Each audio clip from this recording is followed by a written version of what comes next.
The Trudeau cabinet gathered down the road on the 401 in London today to kick off a two-day strategy meeting. One issue dominating the proceedings, the NAFTA trade talks, and the renewed possibility that the U.S. may walk away from the table. I think we need to take our neighbors at their word, take them seriously, and so Canada is prepared for every eventuality. Foreign Affairs Minister Chrystia Freeland says Canada is taking that threat seriously, but she says her team is still concentrating on the next round of talks later on this month. So what could this mean for Canada, and more specifically for the auto industry right here in Windsor? Joining me on the show is head of the Cross Border Institute at the University of Windsor, Bill Anderson, back with me tonight on CBC Windsor News. Good to see you, Bill. Thanks for joining us. We've got to talk about a number of things here, including the fact that there's more posturing taking place, the loonie taking a hit, the peso taking a hit. Is this just another round, the sixth round of posturing by Donald Trump?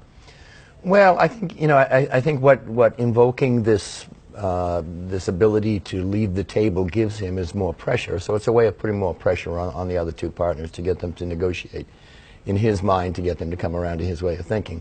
It doesn't necessarily mean, if he does invoke, I think it's 2205, and so it says that now the United States can leave in 6 months. It doesn't mean they will. It's not like Brexit, for example, where they invoked something and they were going to go. But it means that in 6 months' time, as the negotiations go forward, at any time they could walk away from the table and say, okay, that's it, we're done, and we're out.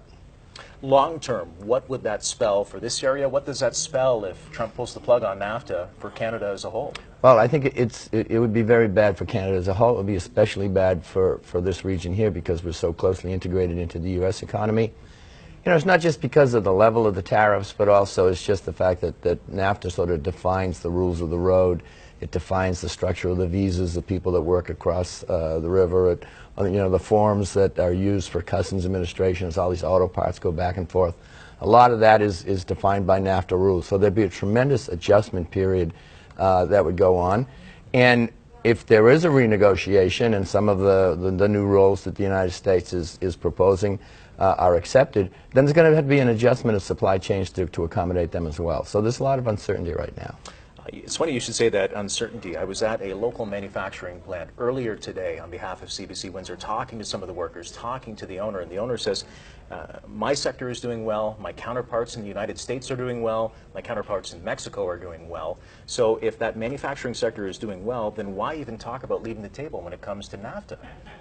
I think that NAFTA has a long history of being used as a kind of maybe a bit of a scapegoat for all economic problems, especially around industrial areas in the United States. Right now, the automotive is doing quite well everywhere because it's been a very good few years for the automotive industry. Not all other industries are doing as well. But I don't think it's like, the Americans look at this from the perspective of just the current situation, but from the sort of long-term decline in manufacturing employment. There's a lot of research that indicates that it's more technological change than trade that's causing that. And if it is trade, it's trade with China. It's not trade with Canada, even Mexico. But nevertheless, NAFTA has kind of got to be the brand in the American political psyche.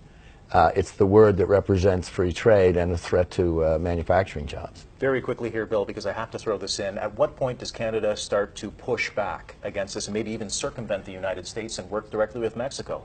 I think, I think they're pushing back very, very hard now. I think the big news in the last couple of days is this action that Canada has taken with the World Trade Organization.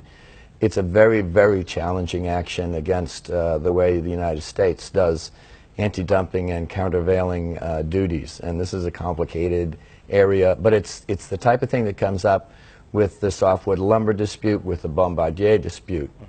And it seems as if Canada is looking down the road and saying, well, if there isn't any NAFTA, we're going to be more vulnerable to this.